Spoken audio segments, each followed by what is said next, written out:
आप देख रहे हैं विचार क्रांति न्यूज। मैं विनोद भट्ट, सत्य की आवाज जनता के साथ। आइए एक नजर डालें आज की खबरों पर। आज आ धरना प्रदर्शन गुजरातनी भ्रष्टाचार सरकार सामे आज नडियाद खाते अलिंद्रा चौकड़ी धरना प्रदर्शन कर्યું છે। आ दाण વધારો, તેલમાં ભાવનો વધારો, ગેસમાં ભાવનો વધારો, દાણના જે 1500 રૂપિયા હતા એની જગ્યાએ 1740 રૂપિયા થઈ ગયા। 1 કિલોએ 240 રૂપિયા વધારેલા છે। જ્યારે તેલના ડબ્બાના 3000 ઉપર જતા રહ્યા છે। જે ગેસનો બોટલ 400 રૂપિયામાં મળતો હતો એ હજારની પાર જતો રહ્યો છે। એટલે આ ગરીબ જનતાને એક મોંઘવારીનો ખૂબ જ મોટો માર છે।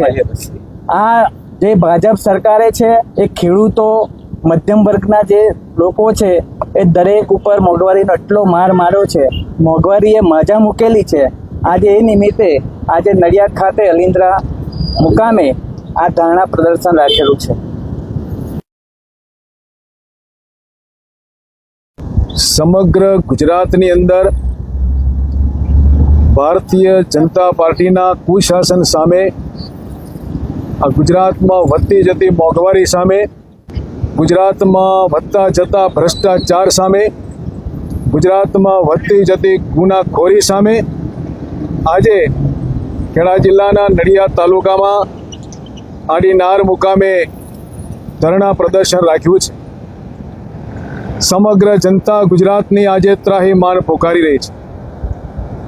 ગેસના ભાવમાં વધારો, ડીઝલ પેટ્રોલના ભાવમાં વધારો, જીવન જરૂરિયાત ચીજોમાં વધારો અને છેલ્લે આ ચરોતરની જીવાદોરી જે કહેવાય અમૂલ ડેરીમાં પશુપાલકો પોતાનું જીવન ધોરણ ગુજારે, પશુપાલનનો વ્યવસાય કરીને તાજેતરમાં એક બેગ ઉપર દાણમાં 200 રૂપિયાનો વધારો કર્યો।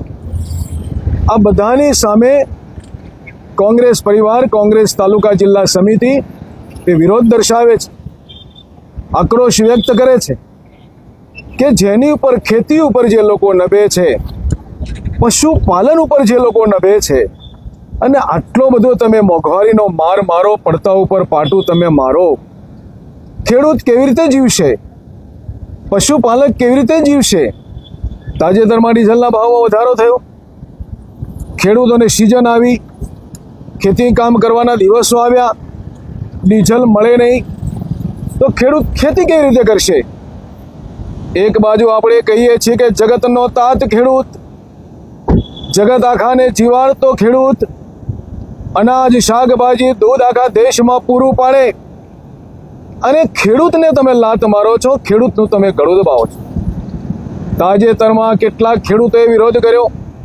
માલિકીની જમીનમાં વીજળીના પોલ આવે, લાઈન આવે, કોઈ કારણદર્શક નોટિસ વગર એના ખેતરનો ઉપયોગ કરવામાં આવે, ચાલુ પાકને ભેલાણ કરવામાં આવે, ત્યારે એની સામે સરકાર દમન જ્યારે ગુજારે છે ત્યારે કોંગ્રેસ પ્રજાની પડખે છે, કોંગ્રેસ ખેડૂતોને, પશુપાલકોની પડખે છે અને એટલા માટે જ આવનાર દિવસોની અંદર કોંગ્રેસની સરકાર બને, કોંગ્રેસની વિચારધારાને લોકો સમજે અને આ ભ્રષ્ટાચારી સરકાર કે જેણે માઝા મૂકી છે, લોકશાહી લોકો વડે ચાલતું શાસનની વાત કરે છે તો લોકોનું શાસન ક્યાં છે?